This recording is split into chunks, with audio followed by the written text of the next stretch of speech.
Hello everyone, कैसे हैं आप लोग। और भगवान से कामना करती हूँ आप लोग सभी अच्छे हों, स्वस्थ हों। और जिस तरीके से मेरे साथ प्रॉब्लम चल रही है, ऐसी प्रॉब्लम आप लोगों के साथ कभी ना आए। और सबसे पहले तो बहुत बहुत शुक्रिया, आप लोगों ने मुझे इतनी मतलब गुड विशेस दी मुझे यूट्यूब पे, इंस्टाग्राम पे। तो बहुत ही अच्छा लगा कि आप लोग इतना मेरे बारे में सोचते हैं और भगवान से दुआ करते हैं कि मैं ठीक हो जाऊं जल्दी। तो बहुत खुशी है। और आज मैं आपको अपना जो अभी तक का एक्सपीरियंस है कोरोना का, वो मैं आपके साथ शेयर करने वाली हूँ। हो सकता है आज का ये वीडियो मैं बहुत ज़्यादा लंबा नहीं खींच पाऊँ। मैं डेली कोशिश करूँगी, जब तक मेरा क्वारंटीन चल रहा है तब तक मैं आपके साथ अपनी अपडेट्स देती रहूँगी। और भगवान करे मैं ठीक रहूँगी ये 15 दिन, ताकि मैं आपको अपनी अपडेट्स देती रहूँ कि क्या चल रहा है, किस तरीके से ट्रीटमेंट चल रहा है, किस तरीके से हमारी जो कंडीशन है वो है। तो सब कुछ आपके साथ शेयर करूँगी। और ये ऐसा कोई वीडियो नहीं है कि मैं इसे कमाने के लिए कर रही हूँ, या फिर मैं चाहती थी इस वीडियो को बनाना इसलिए कि मैं चाहती हूँ कि जिन लोगों को अभी तक कोरोना नहीं हुआ, जो लोग बचे हुए हैं, तो वो अगर प्रिकॉशन लें तो वो बच सकते हैं, उनको बिल्कुल भी कोरोना नहीं होगा। अगर हो भी जाता है तो उनको घबराना नहीं है, क्या करना चाहिए। तो सारी जानकारी, जो भी हम लोग अपना ट्रीटमेंट कर रहे हैं, क्या क्या कर रहे हैं, किस तरीके से कर रहे हैं, डॉक्टर हमें क्या समझा रहे हैं, तो सब कुछ मैं इस वीडियो में के थ्रू बताना चाहती थी, एक इन्फॉर्मेशन देना चाहती थी, ताकि वो लोग, अगर किसी को कोरोना हो भी जाता है तो आपको घबराना नहीं है, किस तरीके से आपको ट्रीटमेंट करना है। आप घर पे रह के ही ठीक हो सकते हैं, आपको हॉस्पिटल जाने की ज़रूरत नहीं पड़ेगी।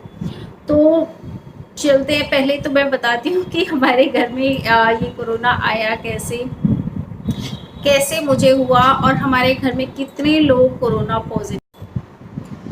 तो सबसे पहले बात करें कि मेरे घर में कितने लोग कोरोना पॉजिटिव हैं। तो बहुत सारे लोग नहीं भी जानते होंगे, या बहुत सारे जो ब्लॉग देखते हैं वो जानते हैं कि मेरी फैमिली काफ़ी बड़ी है। और मेरी फैमिली में खुद 4 5 6 जने हैं, यानी कि मैं, मेरे हस्बैंड, मेरे 2 बच्चे, मेरी मदर इन लॉ, और एक लड़का और रहता है जो कि मेरे हस्बैंड के साथ शॉप पे काम करता है। तो वो हमारे घर पे ही रहते हैं। तो मेरी फैमिली में 6 लोग हैं, और साथ में हमारी जेठानी है, जो मेरे जेठ जी की फैमिली है वो रहती है। उनके वो हस्बैंड वाइफ और उनके 3 बच्चे। तो हम इतने लोग रहते हैं एक घर में, जिसमें कि हमारे घर में 4 फ्लोर हैं। 2 फ्लोर मेरे पास हैं, 2 फ्लोर मेरी जेठानी के पास है। तो हम सबसे पहले कोरोना स्टार्ट कहाँ से हुआ, तो जो मेरी जेठानी का बेटा है, सबसे बड़ा बेटा, तो उसे हुआ फीवर। और उसे 3 4 दिन हो गए, उसे लगा शायद ऐसी फीवर है, और उसने इतना ध्यान नहीं दिया और ना खाने पीने का परहेज किया, और उसे लगा शायद ऐसी फीवर है और ठीक हो जाएगा। फिर क्या हुआ कि वो अपने भाई के साथ मतलब रहता था पूरे टाइम, तो भाई को भी फीवर हो गया। तो फिर थोड़ा सा उनको शक हुआ, उनकी मम्मी को, मेरी जो जेठानी जी हैं, कि क्या बात है, मतलब इसके साथ रहने से इसको भी फीवर हो गया, कहीं ऐसा तो नहीं कि कोरोना हो गया हो। तो फिर फिर वहाँ से कोरोना मेरे बेटे को हुआ। वो कैसे हुआ, तो जो सेकंड और थर्ड फ्लोर है वो मेरी जेठानी के पास है, फर्स्ट फ्लोर और फोर्थ फ्लोर मेरे पास है। तो जो थर्ड फ्लोर है उस पर दीमक लग गई थी। तो जो मेरी जेठानी ने वहाँ पे पेस्ट कंट्रोल करवाया था। तो पेस्ट कंट्रोल करवाने की वजह से उस दिन क्या हुआ कि जो उनके बच्चे थे दोनों, जिनको फीवर था, वो हमारे फ्लोर पे मेरे बेटे के साथ सो गए। फिर जब वो मेरे बेटे के साथ सोए, तो उसकी वजह से मेरे बेटे को भी कोरोना हो गया। तो हम लोग तो अलग सोए थे, वो लोग एक साथ सोए थे। फिर उसके बाद नेक्स्ट डे जब उसकी, जो मेरे जिठानी के बड़े बेटे की जो तकलीफ़ है वो ज़्यादा बढ़ने लगी, उसे टेस्ट नहीं आ रहा था, उसे स्मेल नहीं आ रही थी, और उसकी सांस भी बहुत ज़्यादा फूल रही थी। फिर हमने बोला कि आप एक बार जाओ और इतनी ज़्यादा प्रॉब्लम आ रही है तो एक बार कोरोना टेस्ट करवा लो। तो दोनों जाना और दोनों कोरोना टेस्ट करवा के आना। तो हमारे घर के पास ही एक गवर्नमेंट डिस्पेंसरी है, तो जहाँ पे वो दोनों गए कोरोना टेस्ट करवाने। जब उन्होंने कोरोना टेस्ट करवाया तो दोनों का ही कोरोना पॉजिटिव आया। फिर जब पॉजिटिव आया तो बहुत ही ज़्यादा पूरी फैमिली शॉक हो गई कि ऐसा कैसे हो गया, कैसे एकदम से कोरोना हो गया घर में। हर कोई मतलब एकदम चौंक जाता है कि यार हमारे घर में कैसे आ गया। तो थोड़ा हम लोगों को भी बहुत फील हुआ कि यार अब क्या कर सकते हैं। फिर जो डिस्पेंसरी वाले थे उन्होंने कहा हम आपका पर्चा तभी देंगे जब आपकी पूरी फैमिली आके यहाँ पे टेस्ट करवाती है कोरोना का। फिर उन्होंने हमें कॉल किया कि सारी फैमिली आइए और यहाँ पे कोरोना टेस्ट करवाइए कोविड का। फिर हम लोग सारे टेस्ट करवाने गए पूरी फैमिली, जिसमें कि सबका नेगेटिव आया। सिर्फ मेरे बेटे का जो कि 10 साल का है उसका पॉजिटिव आया, जबकि उसको कोई भी सिम्टम्स नहीं थे। ना उसे बुखार था, ना उसे खांसी थी, ना उसे जुकाम था, एकदम नॉर्मल था और फिर भी उसको कोविड निकला। तो हमारे घर में अभी जो 6 लोग हैं कोरोना पॉजिटिव, और 6 लोगों में बिल्कुल अलग अलग लक्षण है, कोई भी किसी का लक्षण एकदम सेम नहीं है। तो ऐसा हम नहीं कह सकते कि इसको खांसी जुकाम है तो इसको कोरोना है या नहीं है, इसको बुखार है तो नहीं। मतलब बहुत सारे ऐसे लोग भी होते हैं जिनको एक भी सिम्टम नहीं होगा और फिर भी कोरोना होगा। जैसे कि मेरा बेटा 10 साल का है और उसे अभी 12-13 दिन हो चुके हैं कोरोना हुए, और एक भी दिन उसे बुखार नहीं चढ़ा, एक भी दिन खांसी जुकाम उसे कुछ भी नहीं आया। हमने उसे क्वारंटीन कर रखा है क्योंकि उसका जो नेक्स्ट टेस्ट होगा वो होगा 15 से 17 दिन बाद, और जब वो नेगेटिव आएगा तभी उसे माना जाएगा कि उसका कोरोना ख़त्म हो गया है। तो अभी 12-13 दिन हो गए और उसे एक बार भी बुखार नहीं हुआ, उसे कोई पेन नहीं हुआ और कोई खांसी जुकाम कोई भी उसको प्रॉब्लम नहीं हुई है, कोई लक्षण नहीं है उसके अंदर, फिर भी वो कोरोना पॉजिटिव है। तो ये जो लक्षण हैं किसी में दिखते हैं, किसी में नहीं दिखते। जब मैंने डॉक्टर से कंसल्ट किया तो उन्होंने ये बोला कि जो कोरोना होता है वो बच्चों में उसके लक्षण बहुत कम होते हैं और ना के बराबर होते हैं। लेडीज़ में थोड़े से लक्षण होते हैं और जो जेंट्स होते हैं उनमें सबसे ज़्यादा लक्षण नज़र आते हैं। अब उसके बाद बात आती है कि इन 3 लोगों के बाद कौन से वो 3 लोग हैं जिनको कोरोना हुआ हमारे घर में। तो उसके बाद कोरोना हुआ मेरी बेटी को, जो कि फर्स्ट फ्लोर पे रहती है, और मेरा बेटा रहता है 4th फ्लोर पे, फिर भी उसे कोरोना हुआ। कैसे हुआ? मेरी बेटी आई थी किसी काम से ऊपर 4th फ्लोर पे, और इतने में क्या हुआ कि जो मेरा बेटा था उसे छींक आ गई और उसने छींक दिया मेरे बेटी के ऊपर और उसको वहाँ से कोरोना हो गया।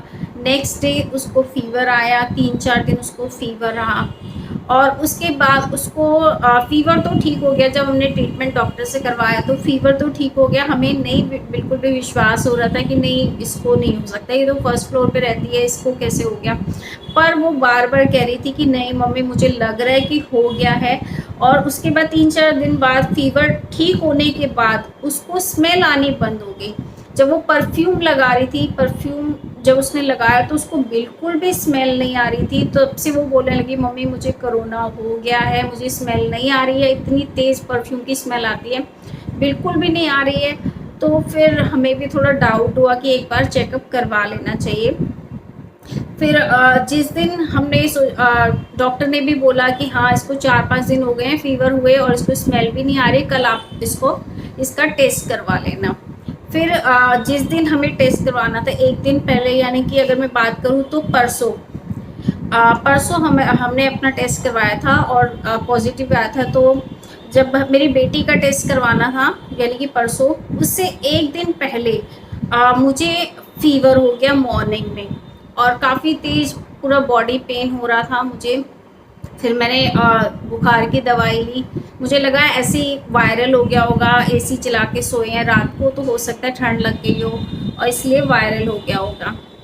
तो उसके बाद फिर शाम को फिर मुझे फ़ीवर हो गया, दोबारा से फिर मैंने बुखार की दवाई ली, टेम्परेचर नापा तो 101। फिर उसके बाद मैंने डॉक्टर को कंसल्ट किया। डॉक्टर ने बोला कि ये वायरल तो नहीं हो सकता, जिसके घर में कोरोना है उसके घर में 90% चांसेस हैं कि आपको कोरोना ही है, और आपको हम 5 दिन बाद बोलेंगे कि आप कोरोना टेस्ट करवाइए। फिर क्या हुआ कि अगले दिन मेरे हस्बैंड ने बोला कि बेटी का तो करवाना ही है, तो साथ में तुम भी चलो, तुम्हारा भी करवा लेंगे, जितना लेट होगा उतना ट्रीटमेंट लेट हो जाएगा। फिर मैं, मेरी बेटी और मेरे हस्बैंड हम सेम डिस्पेंसरी गए जहाँ पे हमारे घर के पास कोविड चेक होता है, वहाँ पे हमने टेस्ट करवाया। तो मेरे हस्बैंड ने भी टेस्ट करवाया। क्यों? तो मेरे हस्बैंड ने भी सोचा कि मैं भी टेस्ट करवा लेता, जब यहाँ तक आया हूँ कहीं ऐसा ना मुझे भी हो जाए। उनको इसलिए शक हुआ क्योंकि जब पहले हमने टेस्ट करवाया था, जब हमारा नेगेटिव आया था, तब मेरे हस्बैंड को उस टाइम पे बुखार चल रहा था, और बुखार था तब भी उनका जो टेस्ट था वो नेगेटिव आया था। तो उन्होंने सोचा कि यहाँ तक आया हूँ, चलो अब तो मेरा फीवर ठीक है, एक बार मैं दोबारा से टेस्ट करवा लेता हूँ। तो जब हम तीनों ने टेस्ट करवाया तो हम तीनों का टेस्ट पॉजिटिव आया। तो 3 लोग पहले हमारे घर में पॉजिटिव थे, 3 लोग बाद में हो गए। तो हमें कैसे हुआ? मुझे जहाँ तक लगता है कि जो मेरा बेटा है क्वारंटाइन में बेशक है, पर उसकी रूम की जो सफाई है वो मेरे हस्बैंड करते हैं, क्योंकि वो बहुत छोटा है, अपनी सफाई रूम की नहीं कर सकता, उसकी बेडशीट झाड़नी है, क्योंकि इसमें अगर आप सफाई नहीं रखते हैं तो फिर ये बीमारी जल्दी जाएगी नहीं। सफाई करना बहुत ज़रूरी है, अगर बच्चा छोटा है तो आपको करना पड़ेगा। तो जो करता है उसको बहुत ज़्यादा चांसेस होते हैं कि वो इन्फेक्टेड हो सकता है। तो मेरे हस्बैंड उसकी कमरे की सफाई करते थे, मैं उसको खाना देती थी, मैं उसके बर्तन धोती थी अलग से। तो मुझे लगता है कि शायद इस वजह से हम लोग इन्फेक्टेड हो गए उससे। तो यही कारण हो सकता है, क्योंकि जब भी आप बेशक एक ही क्योंकि हम लोग एक ही फ्लोर पे रहते हैं, अगर हो सकता है कि हम अलग फ्लोर पे रहते और जो मेरा बेटा है वो अलग फ्लोर पे रहता और हम टच में नहीं आते तो शायद ऐसा नहीं होता। पर हम एक ही फ्लोर पे रहते हैं, जो मेरे सामने वाला रूम है उसमें मेरा बेटा रहता है और मैं, मेरे हस्बैंड, हम इधर रहते हैं दूसरे रूम में, और ताकि बेटा मेरा अकेलापन ना महसूस करे। हम लोग मतलब आमने सामने रहते हैं। पर जो काम करना होता था, तो क्योंकि छोटा है बेटा तो सारा काम हम ही लोग करते थे, शायद इस वजह से हमें भी इन्फेक्शन हो गया। तो मुझे कोई अफसोस नहीं है, क्योंकि मेरा बेटा इतना छोटा है और माँ के लिए बहुत इम्पॉर्टेंट है कि मैं अपने बच्चे की देखभाल करूँ। अपने से ज़्यादा एक माँ अपने बच्चे की देखभाल करती है। तो मुझे कोई अफसोस नहीं है कि मुझे, और या हम, मेरे हस्बैंड को भी कोई ऐसा अफसोस नहीं है कि हमारे बच्चे की वजह से हमें हो गया। तो और मैं बहुत ज़्यादा कॉन्फिडेंट हूँ, और हमेशा अगर आपको कोई प्रॉब्लम होती भी है तो आपको अपना जो कॉन्फिडेंस लेवल है वो नहीं लूज़ करना चाहिए बिल्कुल भी। और मैं बिल्कुल आपको कॉन्फिडेंट नज़र आ रही हूँ, मुझे बिल्कुल उम्मीद है कि मैं बहुत जल्दी ठीक होके आप लोगों के सामने आऊँगी और आपके साथ फिर से अपनी अच्छी अच्छी वीडियोस शेयर करूँगी। और हो सकता है कल मैं फिर से वीडियो लेकर आऊँ, और उस वीडियो में मैं आपके साथ शेयर करूँगी कि क्या क्या ट्रीटमेंट हम ले रहे हैं, क्या क्या हमें सलाह दी जा रही है डॉक्टर से कि किस तरीके से घर पे क्वारंटाइन हो के आप ठीक हो सकते हैं, आपको कोई हॉस्पिटल जाने की ज़रूरत नहीं है। अगर आप देखना चाहते हैं कि किस तरह का ट्रीटमेंट करना होता है कोरोना के टाइम, और किस तरह के लक्षण होते हैं अलग अलग इंसान में, वो सब आपको मेरी नेक्स्ट वीडियो में देखने को मिलेगा। तो इस चैनल को फटाफट से कर लीजिए सब्सक्राइब अगर आप जानना चाहते हैं। तो फिर मिलती हूँ अपनी नई वीडियो के साथ। Till then good bye.